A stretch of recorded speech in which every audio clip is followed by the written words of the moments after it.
Do we have somebody else coming on, or is it just Ben Steinhoff? Ben Steinhoff. If you're outside, I'll give him the signal. Oh, I know Ben. Ben's a great Sneak a vape in real quick. Stop.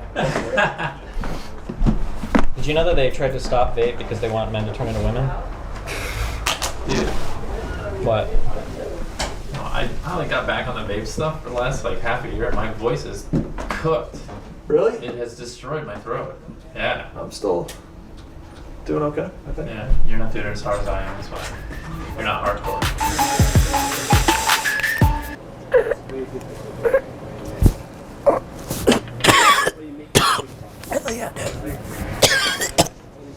He's not hardcore. Your vape has LEDs. I feel like we should switch for this one. I think you're doing a great job. Yeah. I just don't want the person to be distracted on my screen, you know? Hang on. Oh, we're so good. Oh, we're still live, right? Yeah, we're live. Yeah, everyone's live. Mic's on, camera's on. I may ask you to move that fern back there over a little bit. I don't know. This is like my curse. This happened in Cincinnati too. I place a fern and then Do you want it left or right? more to the left. Somebody sits down exactly. I'm gonna give you an ass shot right now. Yeah. Is that better? Woo! You just got like 10 subs. Is that better? Yeah, that's perfect. Okay. Thank you. Alright, This is a real house. alright. So we are live right now. That's our hot, just so that you're aware. This is Ben? Stephen and Hutch. Hutch, nice to meet you. Hey, my name's Steve. Hi, Mr. Steve. So go ahead and introduce yourself. My name is Ben Steinhoff. I am running for Wisconsin's 5th Congressional District. So that is all of Waukesha, Washington, and Jefferson counties. And then we also have the southern portion of Dodge County and a little tiny bit of Milwaukee County. We're actually like 2 blocks just east of our district right now. So Nice. And as Waukesha goes, so does Wisconsin. you know, everybody always says that, and you know, whenever I tell people about you know, like where I'm actually running for Congress, you know, as a progressive Democrat, I was telling them, I'm running the 5th Congressional District, and they just go, oh, like, good for you, good for running. And you know, it's one of the deepest reddest districts in the entire country. It's been held by Republicans since the early 70s, and we just haven't been running the right candidates against it, because it's a, you know, blue-collar, hard-working district, you know, right in the heart of Wisconsin, and we just haven't been running candidates that align with those values as well. Mm-hmm. So the last couple guys we ran were, you know, very successful businessman and a lawyer, like a corporate real estate lawyer. So any construction worker out there, as soon as they hear, oh, I'm a, you know, corporate real estate lawyer and I'm going to fight for you, they call BS on it right away. They're just Right. like, no, you have no idea what it's like to be a construction worker. So that's kind of why I was looking more and more into it, and I was like, you know what, like firefighter, paramedic, children's hospital, like what's not to like about this guy? Sure. So that's why we threw our hat in the ring, because I thought that we, you know, had a little bit more in common with a lot of the voters here in this district than some other people that we've ran in the past.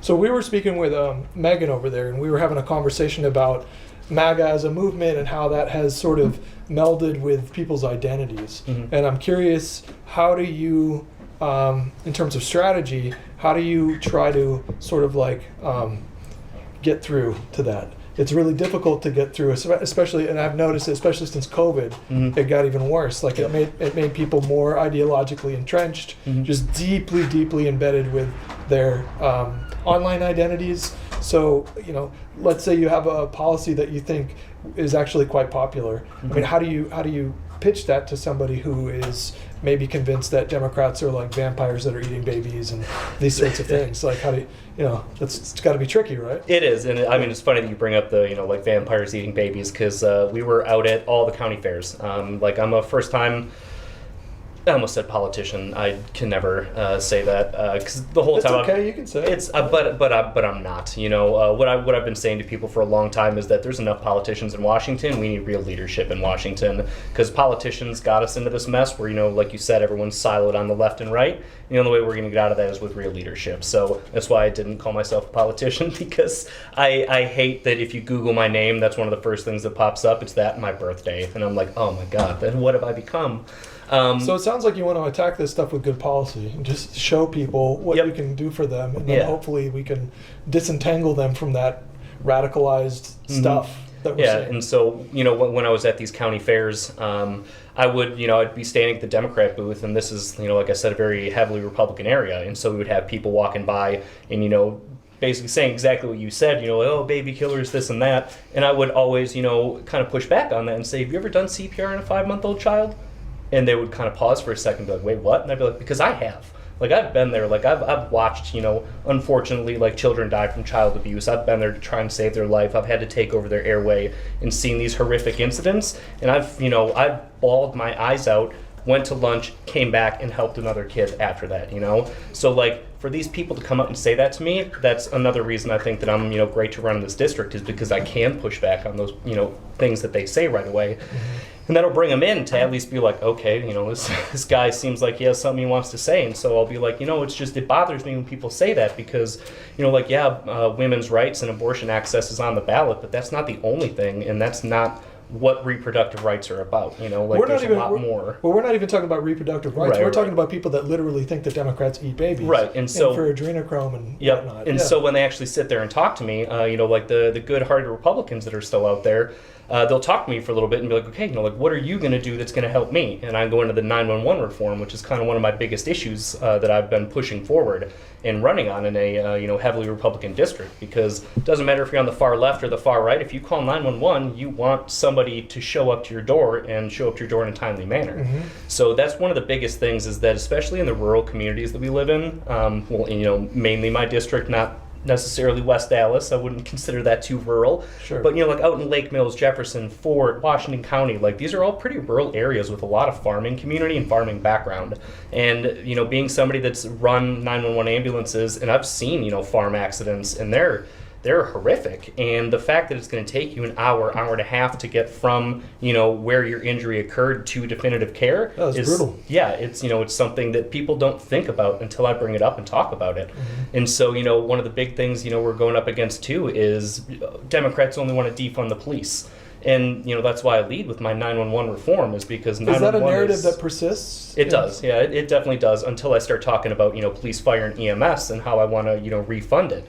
And as soon as I say those words, their ears kind of perk up and they go, okay, like how? What's wrong with it? And, I go into a list of a bunch of different things that's going on and how we can help it. And then it always goes back to, like, okay, well, how are you going to pay for that? And I go, well, the last platform I always talk about to people is marijuana legalization, because that's hundreds of millions of dollars per state it's just untapped potential. Right. I don't have to raise your taxes to pay for EMS and, rural EMS. All we have to do is legalize marijuana and boom, there's about $500 million just in the state of Wisconsin on tax revenue alone. Yeah. Can you speak a little bit? What is the 911 reform you're pushing for? What does that look like?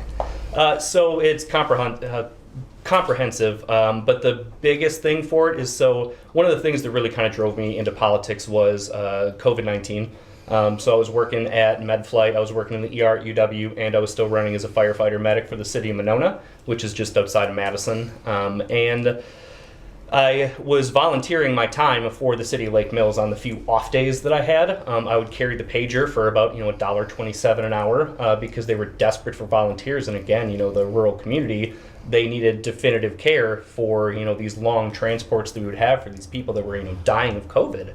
And the state of Wisconsin and my opponent, Scott Fitzgerald, who was still in the state assembly at that point, or he was a state senator at that point, they withheld about $55 million worth of pandemic relief aid that was federally guaranteed. The state assembly said, no, we don't want to give that to anybody. And we were a volunteer program. The only way that we could fund ourselves was through private donations. So we had to do pancake breakfast, chili suppers, things like that. Obviously, during COVID, you can't do that. And so in 2022, we had to close our doors. And that really pissed me off because, now we don't have a community EMS program. It's all privatized. So we have a private ambulance company that can raise their rates whenever they want, and they have a contract with the city now. And so I fought for 2 years when I was there to try and get us up to the paramedic level and also to be city funded. And the city council kept saying no, no, no, no. And so now it's all privatized, and we know what happens when you privatize things. It's like the firefighters in Gangs of New York. If you ever saw that film, yeah. No, that's one question I ask myself a lot as someone on the left, liberal, is how Republicans are able to get away with blocking things that broadly people would like. how do why do you think someone like your opponent can have a career in politics and block something that's just so common sense? That's a great question, and as soon as I come up with an answer, I think I'll be leading the U.S. as president. But Sure. I think a big thing, and you touched on it right away in the beginning, was everybody kind of got siloed off in 2020. And I think that Fox News and like the right-wing media sphere has been doing, I hate to say it, but a great job, getting their viewers to kind of narrow down their circles and just getting them all into one little silo all the way over here on the right, Yeah. where they're only getting one voice. And No, they're phenomenal at that. they job. are, I got to give them credit where credit's due. Like they had a vision and they have, all but achieved it. And honestly, like we do kind of have the same problem on the left, but it's not, I would say, as widely spread out among everybody. So, How do you see it manifesting on the left? I'm on Reddit. Everybody's on Reddit, and so anytime you look through the comments like a political thread, all you see is anybody that gets heavily downvoted. They're like, well, you only did that because Reddit's such a left liberal hellscape. And it's like, well, you're still on it, so it must not be that bad, Yeah. But and again, I'm not a super online person. I was talking with everybody outside before I came in here. That I essentially am like a 75-year-old man when it comes to technology and different things like that. Do you know who Harambe was? Yes, I do. Yep, Okay. yep. I do know that. I can keep up with the culture and everything. I see the memes and I do that stuff. But when I first started to run for office, I had a firm that helped me set up my bank account, all my paperwork and everything like that. And they go, the last thing they do is they go, okay, we got to go through your social media to make sure we don't have any skeletons in the closet. And she goes, okay, so can you tell me what your TikTok is? I don't have it. Instagram? I don't have it. Goes through everything, and finally she goes, okay, you have to have a Facebook, right? And I was like, yeah, of course I have a Facebook. And she goes, all right, this is where everybody has their skeletons. In 30 seconds, she scrolls through my entire 15-year Facebook history, and she goes, okay, I've never said this to anybody else, but you need to get online more. And she's like, this is actually going to be a problem. She's like, it's good that you don't have all these horrible things that you've said and skeletons in your closet, but she's Right. like, you need way more outreach online because that's the day and age that we're in right now. Right. So it's been, that's kind of been my biggest struggle, is getting on social media and doing those different things, just because I haven't really ever been online. I'm one of the few people that ask their father for help when I can't connect to the internet. To be fair, he was a network administrator for 30 years, so Okay, he yeah. did have a background in that. But Yeah. I've just never been super into the social media online world. Well, I would say one of the characteristics of this new sort of age of culture and politics and everybody being so super online is there's a strong sense of doomerism out there. There's a lack of optimism for the future. If you compare the current generations to my parents' generation, the unbridled optimism of accomplishing what we did in the space race and the fall of the Soviet Empire and all that. The greatest generation. Right. Yeah. And so, I mean, I'm curious, do you find yourself running into a lot of cynicism, pessimism, and if so, what are the various ways that you try to tackle that? The biggest way I'm tackling it is I'm running for federal office, so I can try and be the change that you want to see in the world, kind of thing. Because it kind of came down to my wife after I talked about the issue in 2020 when they withheld the funding. And so that's kind of what got me into politics, and I started getting angrier and angrier, and I'd come home from work and I'd be like, did you see this? Did you see this bill? Did you see this article? And after about 2 years of that, she was finally like, honey, I love you so much, but shut the hell up or do something about it. And so that kind of got the ball rolling, and now here we are. But I feel like everybody kind of falls into that trap of cynicism, because you look around and it's, if we look at the future, for anybody in our generation, it's like there's a reason a lot of us aren't having kids, is because they haven't done a damn thing to tackle climate change since ever. And, everybody that we have in Congress and the Senate and, currently in the White House, they're not going to be here in 30 years. They're not going to be here in 20, 15 years. So why would they tackle a problem that is, as big as climate change? And Well, we did get the largest investment in climate ever we did. with the IRA. We did. so- Yeah, that is true, and that's what I try and tell people. Which that's nice, but the time that we need to act for climate change was about 40 years ago, and we didn't do anything. So it's great that we're doing something now, but we're not going to see the benefits of that for a little while here. Yeah. And so we need somebody that's up there, I mean, like AOC, I just got to see her and meet her last week, which was pretty cool. She's been, screaming about the Green New Deal for years now. And I, being in a very conservative area, I have people always say, oh, you're just for the Green New Deal. And I was asking, like, have you ever actually looked at what's in the Green New Deal? We just want to kill gas. And I'm like, no, it talks about phasing out fossil fuel and carbon emissions. Right. But it's all about just investing in a different portion instead of investing solely in oil and fossil fuels.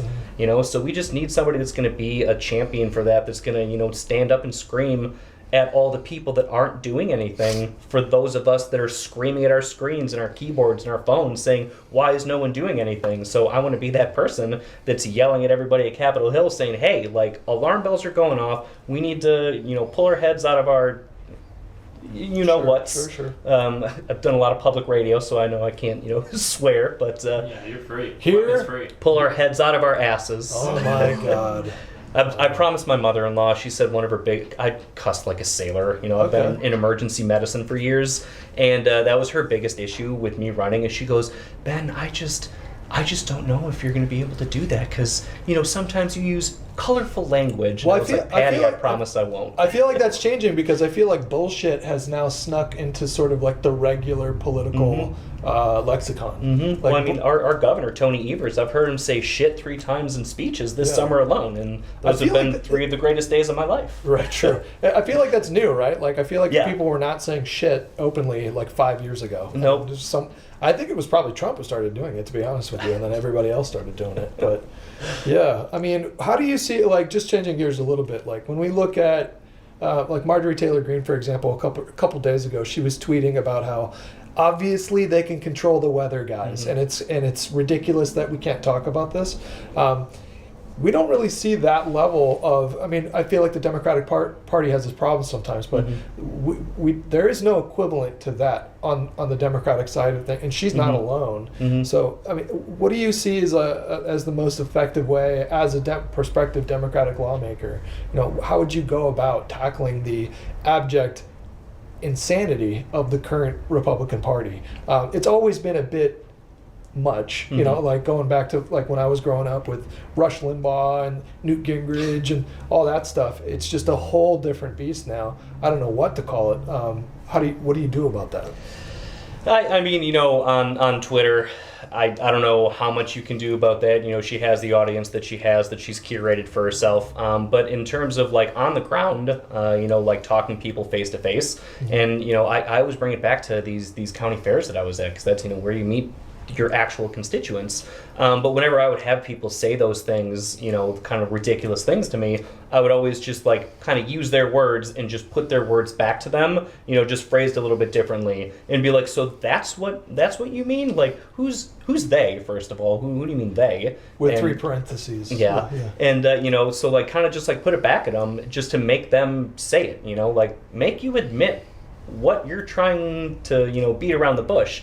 And there was, unfortunately, a handful of people that I talked to, and they said, well, I would have voted for Joe, but, now that Kamala's in there, I don't know if I can vote for that.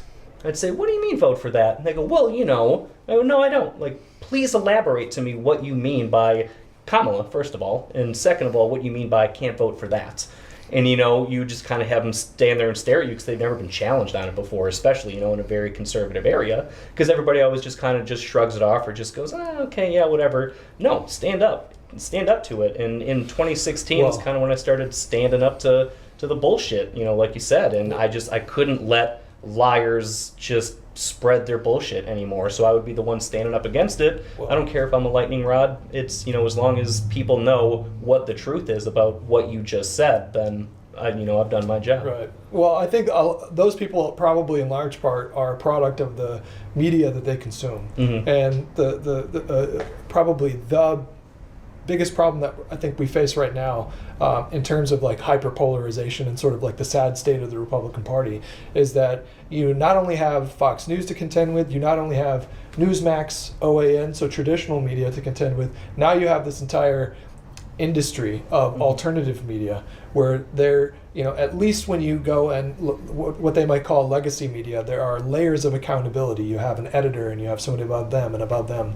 And if a journalist reports on something and gets a major detail wrong, there'll be reputational damage. They may have difficulty finding jobs, maybe less so in right-wing circles, but in alternative media, there are no layers of accountability whatsoever. In fact, there are incentive structures that will incentivize these people to unscrupulously lie about whatever. And so when it comes to Kamala, for example, they started calling her an alcoholic. I don't know if you...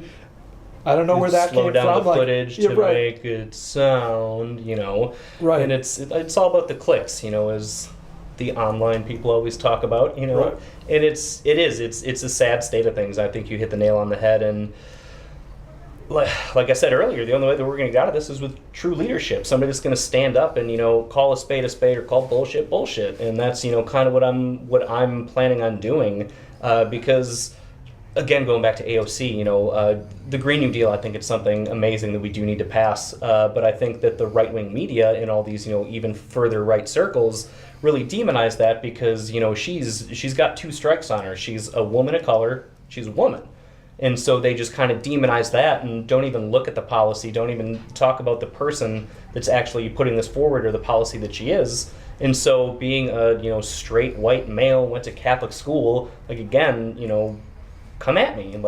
It's not going to bother me. I've worked in emergency medicine. I've been a bartender for a decade. Whatever you say about me, I've heard 10 times worse. I've dealt with people on the absolute worst day of their life, and I still got them to trust me, and got them to allow me to help them to make them feel better, no matter what they said to me. So I said it all the time at the county fairs when these people, we would get into arguments back and forth because I wouldn't, back down, and my wife would always just kind of be in the background like, oh my God, you're really doing this? I'm like, yeah, I'm not just going to let it stand. And so I would have these arguments with people, and they would walk away, saying very colorful language at me, and I would just tell them, hey, I'm still going to fight like hell to make sure that your future's brighter. Yeah, my fiance has to tell me to stop talking politics every once in a while as well, but she knows better than to suggest that I run for public office. Him and I have a bit more of a colorful history on the internet than you do, so I don't know how viable of a candidate we would be. But yeah, that's true. Listen, if Trump can do it, I can do it. That is true, but I feel like as a Republican. No, you'd have to run for the presidency. I don't know if you can get away with that. Well, actually, no, in Congress too. Yeah, there are no rules anymore, I suppose. Yeah, there you go. Yeah. So we're good. No, but there are different standards, I would say, for Democratic prospective politicians. Yeah. The vetting process, I think, probably actually matters on the Democratic side of things. And then you have people like Mark Robinson in North Carolina who called himself Black Hitler, for example. And he's just this guy doing. And there's another candidate as well. There was somebody who just said he's running for Senate in state, Minnesota. He said that the wrong side lost World War II. That America were the bad guys in World War II. Right, yeah. I mean, you hear stuff like that, and Minnesota. For those of you that don't, this is one of my favorite political facts in the world, that Minnesota has gone blue in the presidential race for the last 20 presidential races. I mean, it's been decades and decades and decades since they voted for, I think, Reagan. No, I don't even think they voted for Reagan. I think they were the one state that didn't vote for Reagan.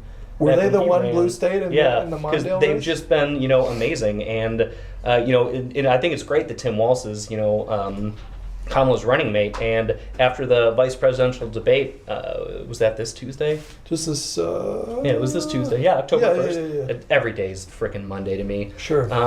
But after the debate, my wife and I were driving home because we were at a watch party, and she turns to me and she just goes, the one thing I took away from that debate is that we should move to Minnesota. She's like, he made Minnesota sound like the greatest state in the world. And obviously coming from Wisconsin, I have to say that Minnesota is just an awful, terrible state because, it's Minnesota. Yeah. But my wife's 2 sisters live in Minnesota. They have a cabin up there. It's beautiful. I love the state of Minnesota, obviously, but I can't give you, those kind of kudos. Sure. As somebody running for public office, I will get laughed out of my state, essentially. So, fair. But it was just kind of funny that she goes, I think Minnesota won the debate last night. Yeah.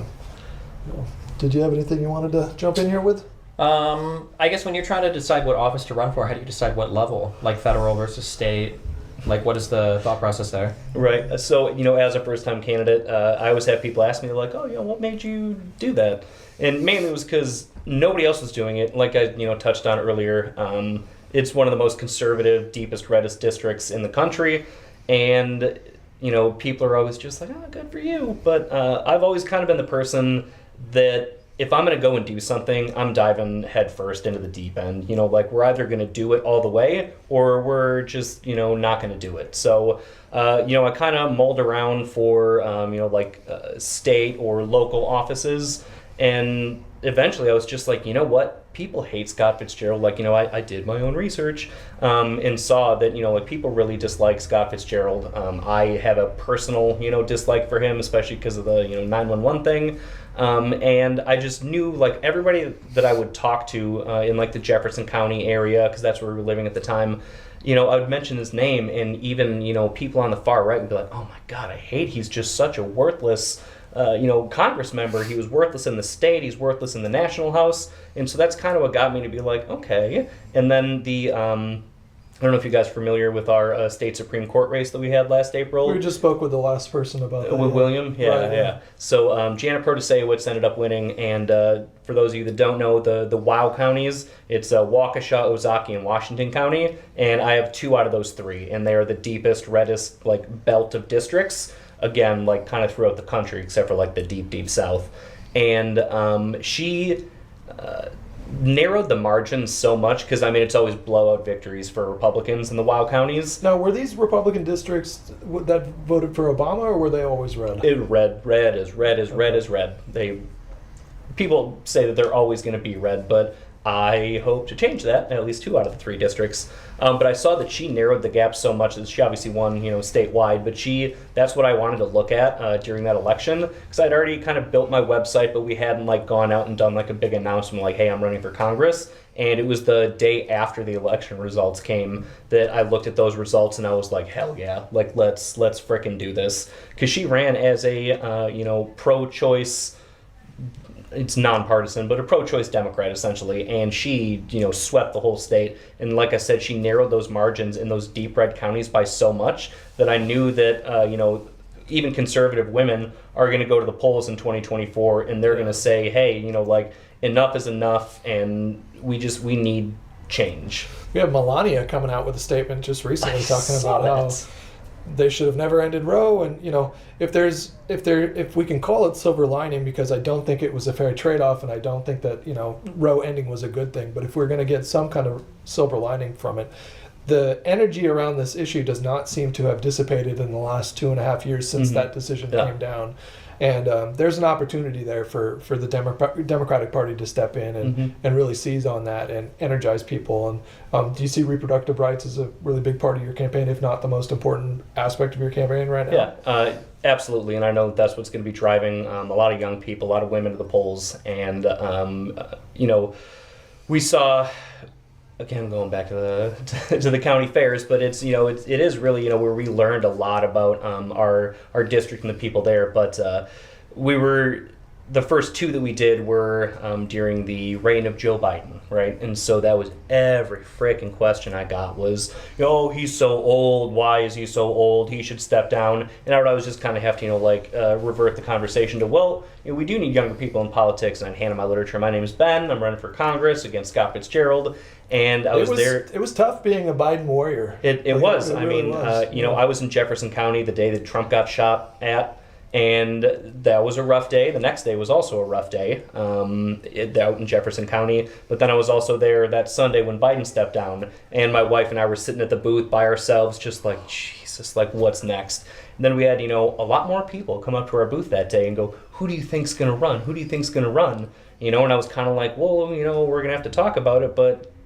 Kamala? Why not have the vice president go? Right, he endorsed her on the way out, which is originally a lot of the big Democratic players wanted a sort of a mini contested convention or a mini primary leading into a contested convention. I thought that was a terrible idea. Same. Reportedly, Pelosi wanted that, and Biden, on his way out, he got the last laugh, and he ended up being completely vindicated because she came in and really ran with that thing. And we went from, because we were at the Waukesha County Fair that Sunday when he announced, and that Wednesday we went out to the Washington County Fair for the rest of the week. And Washington is, one of those wild counties. It's kind of the deepest red of the wild counties. And there was a lot of people, even Republicans, were coming up kind of testing the waters, just being like, so why should I vote for her? Sure. And then, I'd give my little pitch, because like I didn't have, like her policy stances, and everything like we have now. But I would kind of just be like, oh, like she's a former prosecutor, she's, in office right now. She'll be, when elected, she'll be the only president that has ever been in all three branches of our government.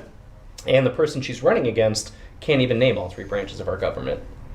I guess she would have been technically in the judicial branch. Mm-hmm. Yeah. When she was in criminal law enforcement. Mm-hmm. Does that count as the judicial branch? For what? She was for the Attorney Secretary of State for California. Or Attorney General. Attorney General. District Attorney of California. So. No, I guess yeah. So she's been a part of it, and that's you want to talk qualifications. Those are qualifications right there. But then I would kind of just divert it back to me and younger people and how we need to get more young people in office and. Kind of just go from there. And we saw a huge shift in just like kind of the tone from everybody that was coming up, and we saw a lot more excitement. No, the vibe, I don't know about your chat, but like the vibes on my chat totally changed when she took over, and especially when we started seeing some favorable polls. Mm-hmm. It went from, it was depressing in Twitch chat for a little bit, for like, because I was trying to tell people, like, don't worry about the polls, it'll get better around the convention, and everything's going to be fine, and it just wasn't getting fine. And there was so many times that we would leave events or like the county fair, and we would get back into our little Prius, and my wife would just be like, how was it? And I would just put my head on the steering wheel and just be like, yeah. Okay, what's for dinner? Just kind of, try and move on from there. But, after Kamala got in, we just saw so many people. just the spike in voter registration between, that 18 to 35 block. And that's who I've been trying to go after. Yeah. And I should have been doing a better job, being online and things like that. But again, that's, I don't have a huge, base of young people in my district, so I kind of had to get out, on Facebook and things like that with everybody, and actually, pound the pavement, knock doors, and talk to people. But I'm glad you guys are holding this event. I really appreciate you guys having me over here, because it is, I'm going to need all of your guys' help, and just seeing that surge in young voters, and hopefully that 18 to 35 demographic can come out and we can flex our muscle finally. We're going to be one of the biggest voting blocks out there if we can get everybody and your friends to get out and register. Make sure you're registered in the state of Wisconsin. They are purging voter rolls. Georgia, we've seen how many people, have been taken off the voter rolls even after they've voted in their primaries. So please go out. You can go to wisconsinforben.com and you can check your voter registration right there. Again, I'm not very tech savvy, so I'm not one of the campaigns that's harvesting your data. I'm not selling it to anybody because, again, I don't know how to do that. Okay. So if you sign up for the email letter, your dad doesn't work for the. He does not. I don't even know if my dad would vote for me. He's not in my district. Okay, fair. You brought up Rush Limbaugh, early on. You're in good company. My parents would never vote for me. Yeah, I think I've listened to more Rush Limbaugh than most Republicans have, because that was my dad's big thing. I still hear that man's opening for his show. Yeah. In my microphone at the EIB network, my cigar-stained fingertips. I listen to so much. I see it, and it's just Rush. Well, Ben, it was really nice to meet you. Thanks for coming on and talking to us about your campaign. Yeah. Thank you a lot. Yeah. Good luck. Thank you guys. Yeah. All right. Next, we've got Biko, the political researcher. Okay. Is it Biko or Biko? Biko. Hey, thanks so much. Thank you guys. Okay. This state has Culver's, right? Yes, it does. Okay. It's a cheddar cheeseburger among two, so they put a full fried cheese curd on top of the burger. Okay. Wow. If you haven't tried it, do it, but go for like a run afterwards or eat a salad or something. That sounds intense. With cold burgers? Culver's. It's a great Midwest fast food restaurant. You wouldn't understand. Where are you from again? From Detroit. How's it going? Hutch. You don't have Culver's? Biko? How's it going? My name's Pleasure. Steve. Yeah. You said Biko? Biko. Yeah. Biko. Nice to meet you. Nice to meet you. What do you do? Tell us about yourself. Well, I'm a professor of political science. These days, I'm also a research fellow at this is a long name, so bear with me. Okay. At the Kroc Institute of Peace and Justice Violence, Inequality, and Power Lab, which is at the University of San Diego. That's a lot. It's a lot. It's a lot. I didn't come up with it, Brevity is the soul of wit. It is. So they say the VIP lab, and then people are like, oh, the VIP lab. what's that? And then you have to Okay. explain it. Gotcha. But I come from a movement background. I was in the labor movement for a long time, and the research that I do is about canvassing, is about mobilizing, about organizing. And Right? what How have do you we get found? people on board, right? Right. Yeah. So I'm actually here with PV, interviewing folks who are canvassing, talking to some of the staff members, learning about what the structure is, because it's a pretty unique space. Yeah. In what sense? Well, can I paint a picture for you? Sure. Okay. So I'm at this conference a couple weeks ago. It's down in DC. It's like a lot of, I don't want to be pejorative. Let's just say muckety mucks. You know, folks in the Department of State, people who are in unions. And one of the questions that's happening is like, how do we deal with rising political violence in the United States? How do we deal with civil disobedience? How do we deal with a lack of civil discourse? And they start bringing these slides up. And the slides are about different groups in the United States. And how do we reach them? And the last slide is young people who are online. And they even have the little Reddit bug. Sure. And the title is The Unreachable and the Unorganizable. Sure. So that's like one frame of reference for how people are thinking about this domain. Right. As that presentation is happening, I'm thinking back to the first thing I did with PV was go to the Jamal Bowman campus. And that first day, we're knocking doors, it's like 95 degrees. It is 95% humidity. A thunderstorm comes through. We're knocking doors with people who aren't really interested in this. Like it wasn't like an easy day. And at the end of the day, there's the kind of community hang, and 150, 200 people are just hanging out, and they hang out until everybody gets kicked out. So this is the question for me, like what is the magic that you all are doing that like some people are like, these folks, you know, all these young people online are like unreachable and unorganizable, but yet here you are with all of the kind of content you're creating, the way that you're calling people in, and you're just like pouring cold water on that. So what do you think's going on? I think you should take this one. Oh, should I? Your community is much bigger. Sure. No, I'm just kidding. I think as streamers, I think you kind of have I think we probably have the strongest connection to our fans of any type of media that has ever existed, just because of the raw number of hours that we're putting out of content. Like with celebrities, obviously you see them in movies, or singers are with songs, and then you see them on interviews on big shows, you see that. But for a streamer, you're literally watching them for hours and hours and hours every single day.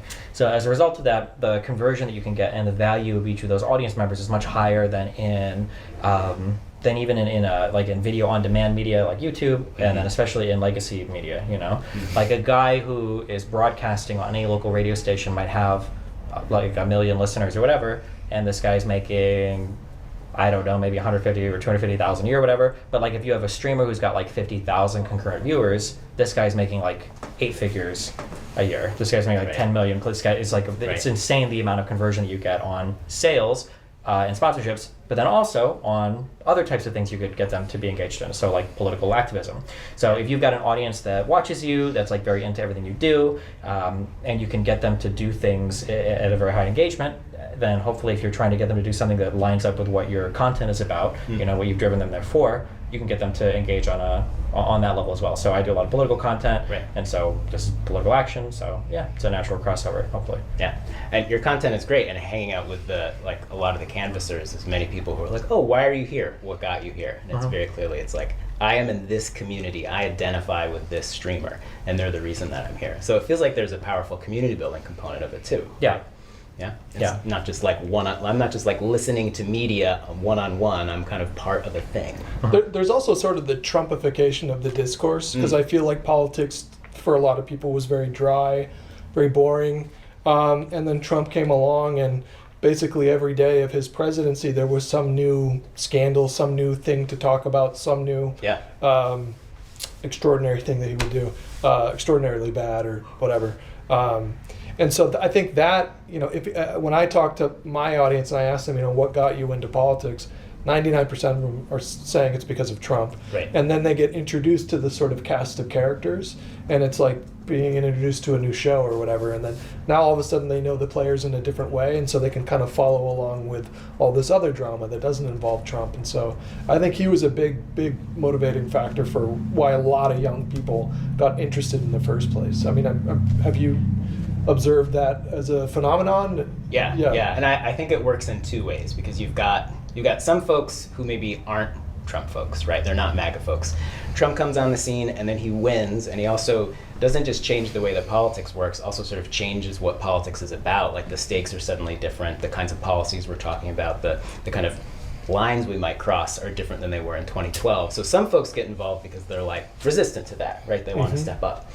But he also, I cannot remember who used this phrase, but it's not mine, so I'm stealing it from someone who I can't cite. There's a carnival aspect to it, right? So there's a kind of carnival aspect of Trump's politics that, especially for people who are on board, they find it funny. They find it engaging. It's not just, I'm going to stand up, give you my stump speech or my 5 policies. There's like, you go the way you would go to a WWE match, which is kind of interesting. Right. And I'll just add one more thing, which is the research that I've done with Trump voters.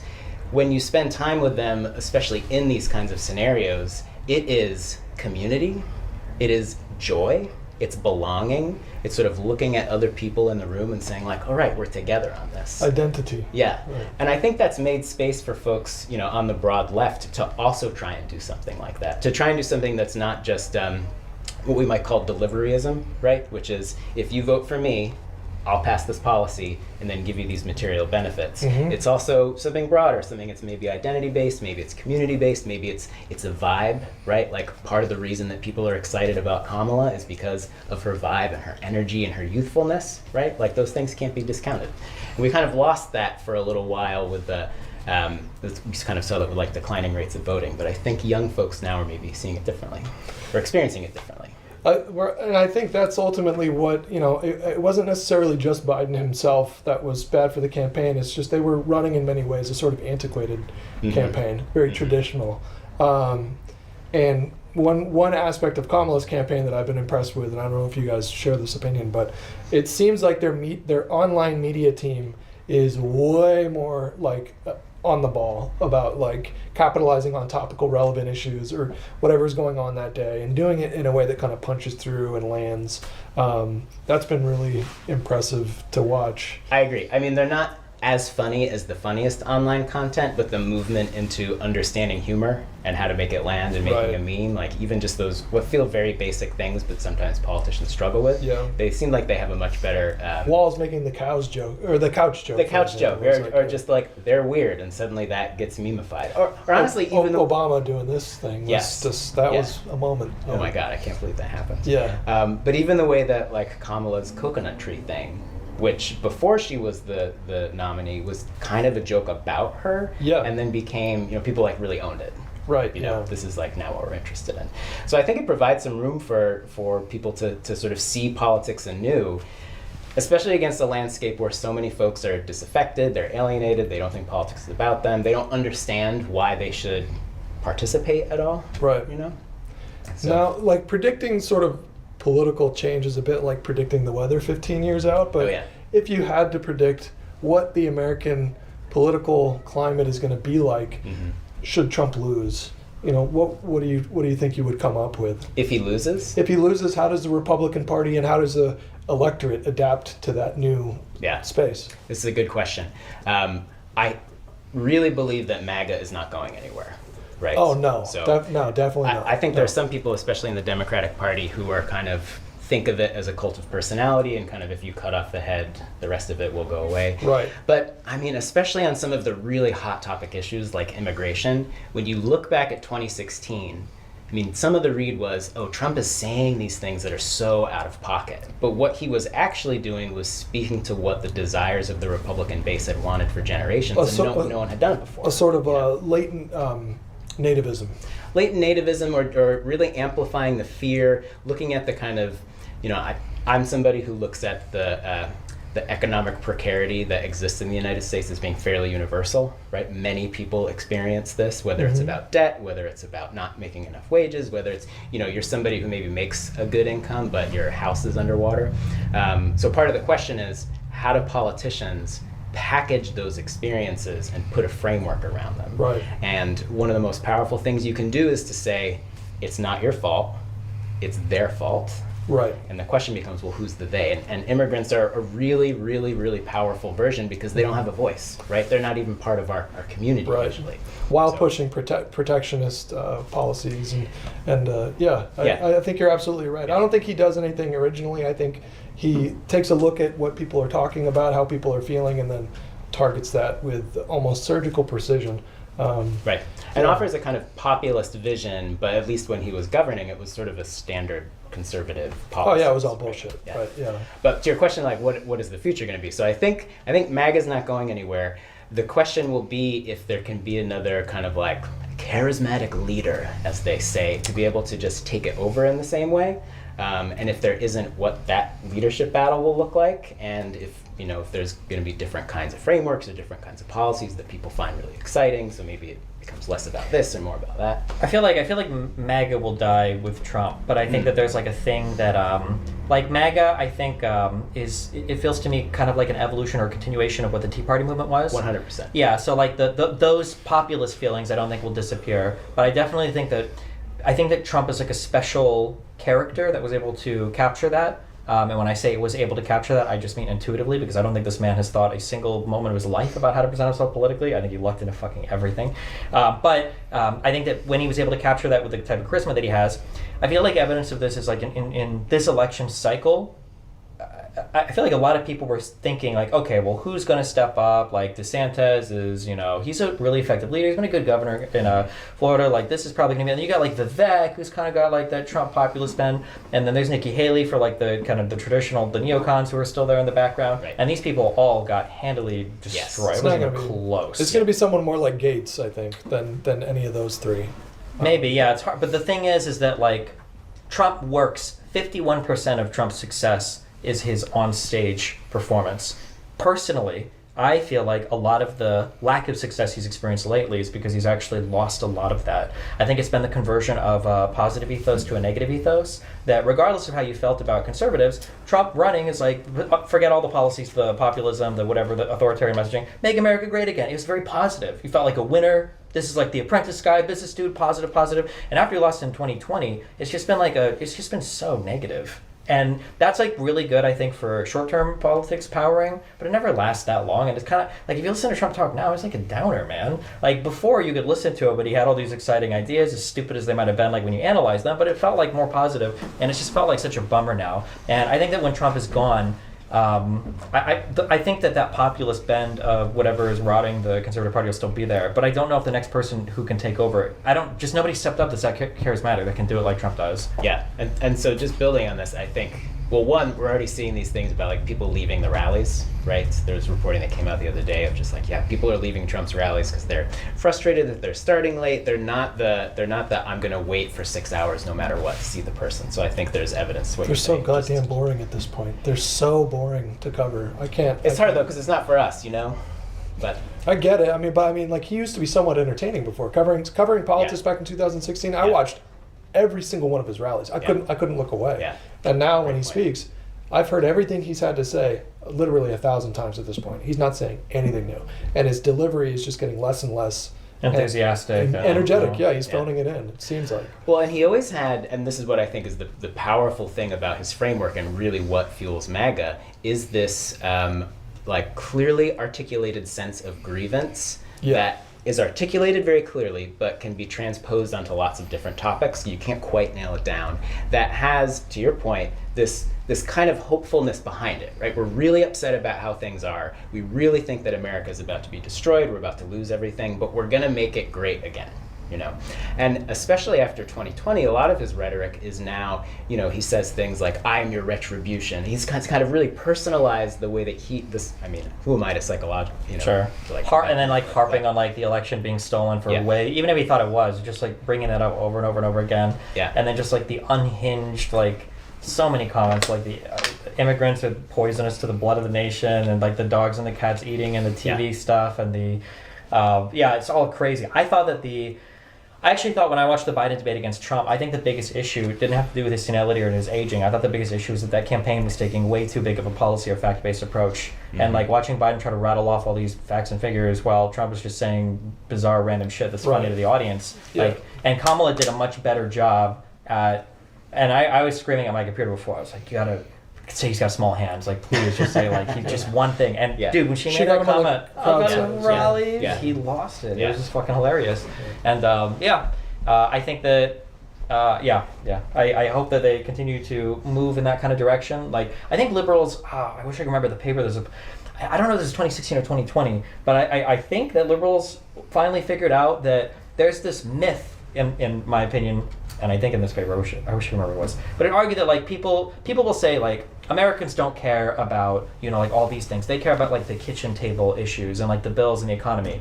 Bullshit. There are a lot of Americans, even poor Americans, that are wholly fired up over things like abortion. And it can be the poorest person ever, but like your stance on trans people or abortion, that might be your singular deciding factor. That's not a thing that only wealthy people will obsess over. That's the thing. Like these social issues matter up and down through the entire echelon of society. And yeah. Well, this is the classic "what's the matter with Kansas," right? Which Thomas Frank wrote this in the early 2000s, which is you have people who we think should be motivated by material concerns, and then they vote for, you know, things that are against their material interests.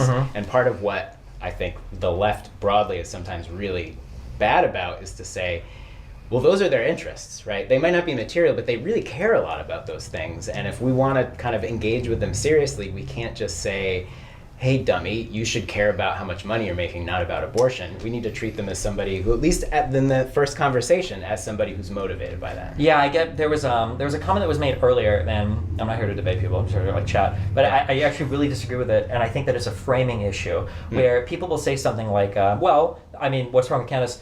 Voters aren't always rational, right? And it's like, you're dead wrong. Voters are very rational. They just care about something that's way different than what you think they care about, right? Like a voter might think, or you might say like, bro, you're voting against your economic interests in A, B, and C, or whatever, like for a stance on abortion. This guy would sacrifice some of his paycheck for his opinions on abortion. Like you perceive it as irrational, but what you are actually emoting without realizing it is, this voter doesn't make any sense. But what you're realizing is, this voter has different priorities than I do. And instead of identifying that the priorities are very different, you go, he's not voting in the same way that I would expect him to if he cared about the same things I did, therefore he's irrational. It's like, that's not true at all. And it's important to identify that, I think, when it comes to messaging and fighting on policy. Yeah. 100%. I mean, when you do the deep dive into, well, not how do we want voters to think, but how do Americans actually engage with politics and think about it, it is quite different from the kind of dreams of everyone being a fully informed voter who then rationally looks at the different priorities and puts them in order, and then from that decides, well, which policies do I care about and which parties are the ones who are following them. No, the classic one is get out your wallet. What party are you a part of? Probably because your father was, and that's kind of what you build your identity around. And you might not really think very deeply about politics, not because you're stupid, but just because you've got other stuff to care about. Yeah, I think like the heritability of your political alliance is like over 75% or something. I thought that was closer to like 85%. Yeah, it's enormous. Yeah, that's over 75. Why'd you have to correct me there? Fuck you. No, I'm just kidding. Sorry. Go ahead. Well, like in political science, we talk about party ID. Right, like your party ID, your partisanship decides all this stuff, and this is the thing that's pretty fascinating. With you feel like Trump is just someone who's completely different from any other candidate, but the vast majority of Romney voters voted for Trump, and the vast majority of Obama voters voted for Clinton. Same thing happened in 2020. It's these sort of smaller pockets of people who either opt in or opt out, or change their minds, or are persuadable. Like that's usually the universe of people we're trying to engage with. But the reason people are political in the first place, just to emphasize your point, is because of some rational way they look at the world. And the question is, well, how do they look at the world? Not how should they look at the world. Yeah. If what we want to do is change their minds or like change their votes or something. Well, what happens when a more and more significant chunk of the electorate is shaping their worldview through an internet-driven lens? I mean, so what happens there? This is the question. We have to figure out ways to make inroads, right? I'll just, not to get a little too in the academic weeds, but this book came out this spring that like really framed some of how I'm thinking about this. It's called Rust Belt Union Blues, and it's by Theda Skocpol, who's like a famous political scientist, and Numi, I think is her name, came out in the spring. And what they do is they go to Western Pennsylvania, right? It's old Union country. All the people there, they used to be Democrats. They used to be in the unions. And now most of the people there, it's like MAGA country. And so their question was like, well, what changed? Can we figure out, in the context of these folks' lives, in the context of their perspectives, like what happened? And they look at all the available poll data, and they find that over these generations, there's not really any movement about views. People don't suddenly think differently about race or about gender or even about policy. The biggest change is that back in the early 1900s, back in like the heyday of the unions, there are all of these progressive and liberal civic institutions that people can join. They've got union halls, they've got Rotary clubs, they've got churches. There are places where people can live their lives And and, that's get being these replaced with different things. Facebook, you mean? Well, what happens is, at least in this case, those are all gone except for one institution, which are gun clubs. And gun clubs are now the place where people go to hang out with their friends, where people get married, where people go to find work. So Try to assassinate presidents? yeah, Jesus. but so maybe not surprisingly, when you take an entire infrastructure and you remove all of the progressive or liberal stuff and you just leave the conservative stuff, people tend to adopt more conservative views.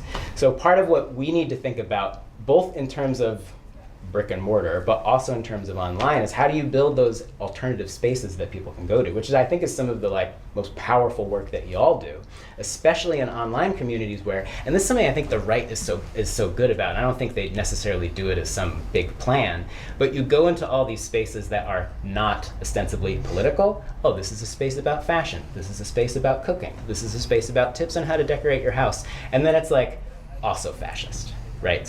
So Well, I feel like are those spaces even existing anymore? Because I feel like everything's like going to the gym is like right wing now. Like I feel like everything is political. Like everything has been made political. I don't know if there are any apolitical spaces. Like we're in gaming probably in large part. Or I'm sorry, we're in politics probably in large part because of like the whole Gamergate shit, right? When all the gaming Right. community started to get more political, and you kind of had to have now if there's like a new game comes out. And there's like a female main character and it's getting bad reviews. Now you have to figure out, like, is this game actually bad? And that's what's getting bad reviews? Or are people just as mad because there's like a woman that's like the lead character? Like, you Right. know? And that's getting worse. Yeah. It's getting worse and worse. Now there's online spreadsheets where people have devoted, where you can I've seen you can look up, like, is Starfield woke? That has Yeah. to be And a it- troll. No, I've it's looked not. through that It's not. spreadsheet.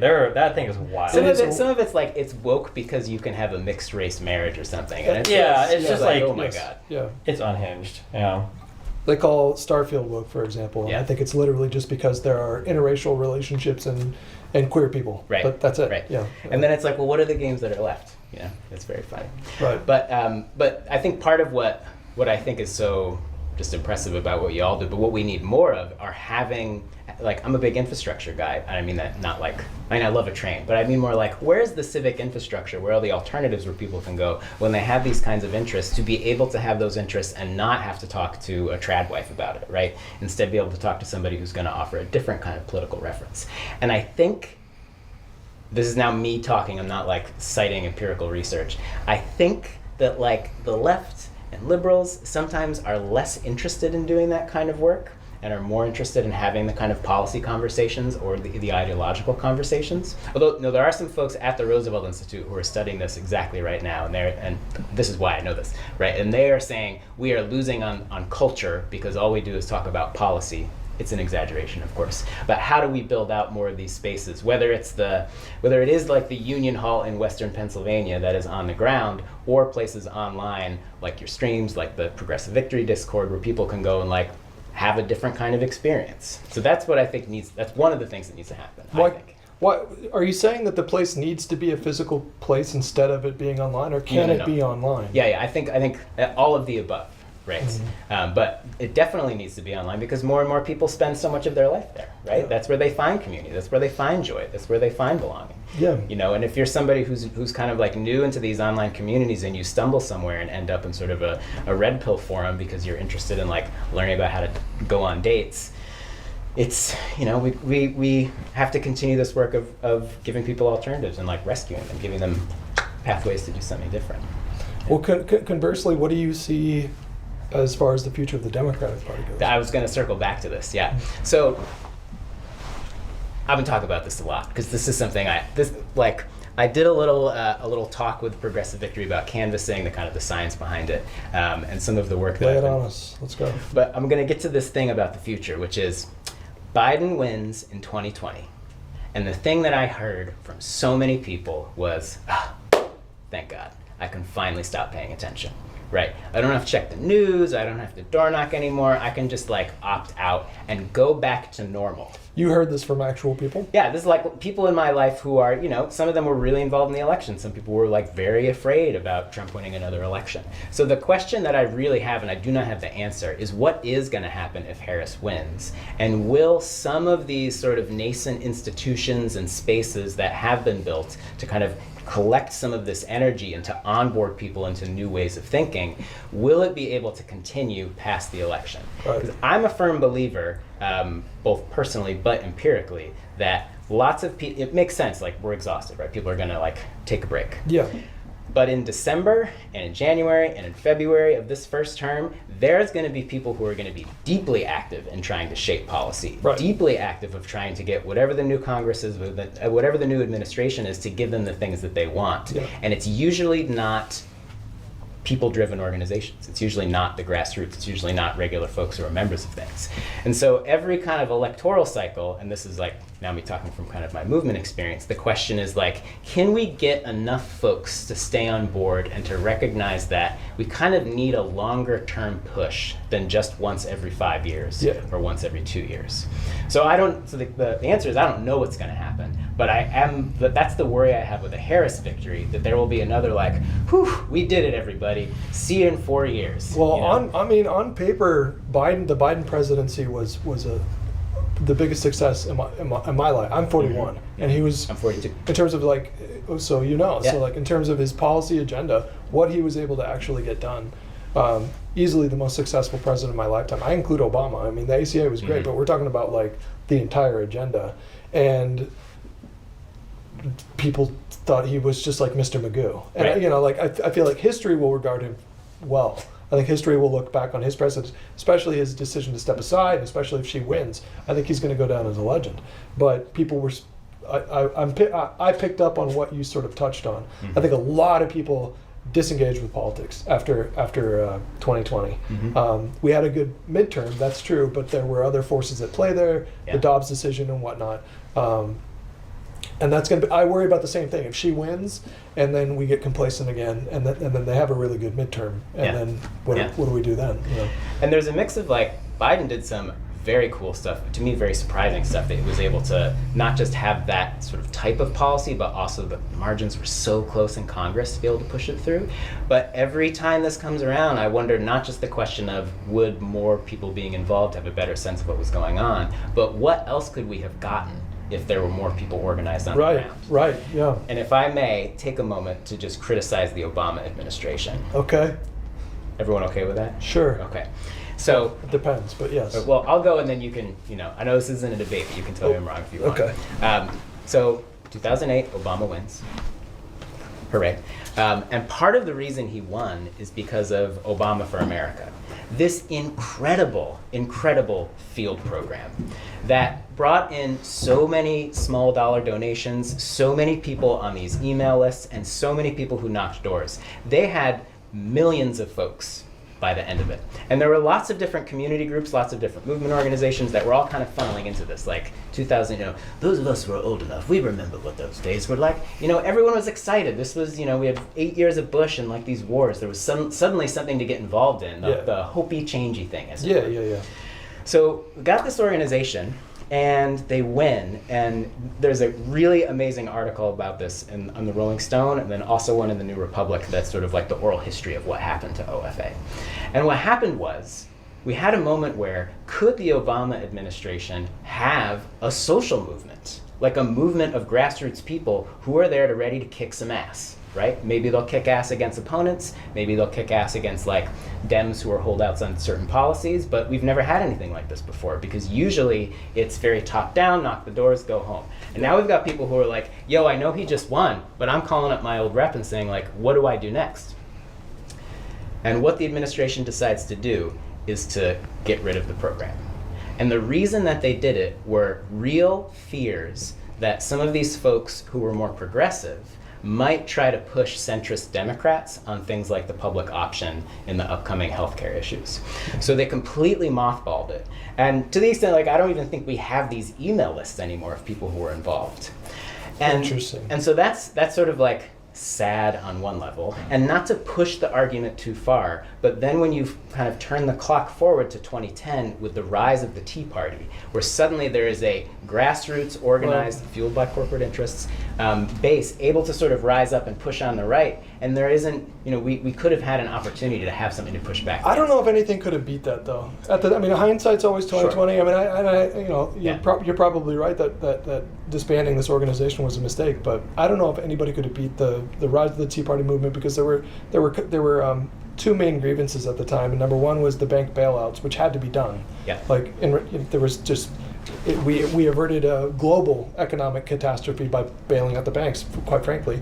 And number two was the ACA, and it took the ACA some time to become popular. Yeah. And they really hammered him on the ACA, and he got clobbered in 2010 because Republicans, as I think you mentioned earlier, or somebody else did, they're so. I don't know if they're necessarily disciplined, but they all sync up and they get together on messaging like right away. And they were so good about hammering Obama on socialism, death panels. Mm-hmm. They're going to make you get rid of your doctor. And who could have had a good midterm performance in the face of all that? No, 100%. I think it's more that if you imagine the right has this much power with the Tea Party, and we had this much grassroots power with the OFA, and now we're going to go into it like this. Right. Even if it had been like this, it might have been. Yeah, maybe we could have limited those losses. We could have limited the losses. We could have limited the effects on policy. There's lots of things that were on the Obama administration's agenda that could have led to even more longer-term power, like kind of revitalizing the union movement. That suddenly they were just like off the table, right? Because you lost the majority. So I bring this all up to say that this is a recent and very dramatic and to me like quite sad example of like what happens when either institutionally from actors on the top or folks on the grassroots when we sort of have an electoral win and then walk away. Right. It ends up being, well, I hope the people we elected do what we wanted, and I hope they have enough power to do it. And if they don't, well, maybe we'll just hold it against them, Sure. right? As opposed to trying to figure out a way to stay involved, trying to figure out a way to leverage more power. Mm-hmm. And it's tricky, right? People are less interested in an off year. I get it. But that's why I'm trying to just tell everybody, like, don't go away. Sure. Don't unsubscribe That to is whatever your thing is. that is the big challenge. Yeah. What was your name one more time? Biko. Biko. It was Yeah. really nice to meet you. Nice to meet you. Thank you for Thanks, coming y'all. on. This was fun. Thanks for the chat. I appreciate it. You guys want to wrap up or have a few words or say goodbye or whatever? I'm all talked out, I think. Wow, what a day. Oh, do you guys know that guy's name that just walked by? Yeah. What was it, Hutch? Fuck off. Sorry. Hold on. Jared? No, it's fuck, man. This is my James Corden moment, right? That's what you're doing. They've been saying it over and over and over Hold again. on. I know. I'm so. How would he know what chat is saying? Do you think he's like Well, hooked into the Matrix? Well, you can look over at your iPad. No, he's not. He's being a good No, host. hold on. Let it come to me real quick. Is it Ben? Oh! Oh my God, I fucked He up. kind of looks like a Ben. He could be. You did Have you ever this. seen 21 Jump Street? Channing? Your name's It's Channing? 22 Jump Street. Is it 22? Yeah. It's a famous line. Everybody says it. Jeff. Whatever. But it was. I feel like that's kind of close. Like Ben and Jeff is like. That's You didn't hear the way I said it? I said, do you know what his name is? Oh no, I missed that. I didn't say that. Alright. Yeah. Are we streaming again tomorrow, or are we just doing a? Not unless you guys want to stream the surprise thing that nobody knows about, which is that we're gonna go get ice cream and do totally innocuous things. Yep. Okay. I guess we'll play it by ear. Okay. Yeah. Which one's the camera that's the main one here? You're on this guy right That here. one. Thank you guys for tuning in. I hope you guys had a good time. Good job. I love you, Hutch. You did great. Thanks, you too. Yeah.